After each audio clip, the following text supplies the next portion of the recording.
हिंदी राजभाषा की। एक प्रश्न आता है हिंदी किस भाषा का शब्द है, तो हिंदी आपका फारसी भाषा का शब्द है। फारसी भाषा का शब्द क्यों है हिंदी?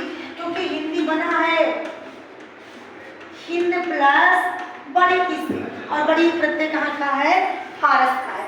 हिंदी का सर्वप्रथम प्रयोग कहाँ मिलता है? जफरनामा में मिलता है, और जफरनामा किसकी रचना है?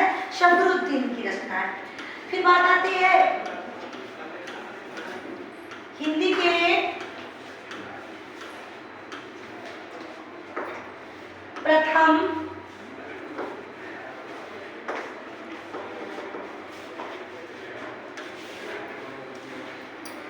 प्रथम कवि की बात आती है, और हिंदी के प्रथम कवि है और किसके? खड़ी बोली के। तो हिंदी खड़ी बोली के प्रथम कवि कहे जाते हैं अमीर खुसरो जी कहे जाते हैं।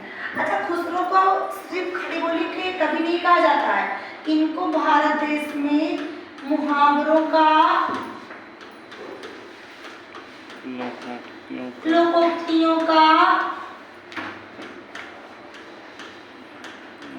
मुकरों का प्रचलन करता कहते हैं।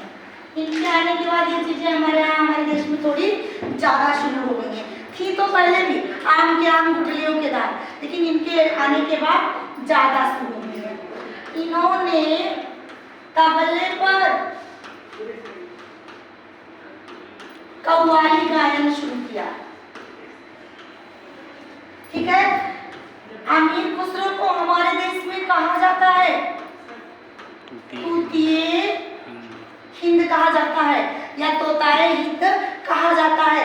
और खास बात ये है कि ये हमारे यहाँ शेख मोइनुद्दीन चिश्ती के शिष्य थे, और जब मोइनुद्दीन चिश्ती मर गए तो उनके कब्र के पास जाकर के अमीर खुसरो ने 2 लाइनें कही थी। वो लाइनें सुन लीजिएगा। लाइनें हैं, गोरी सोमस सेज पर मुख पर डाले केस, चल खुसरो घर आपने रह भैया देश।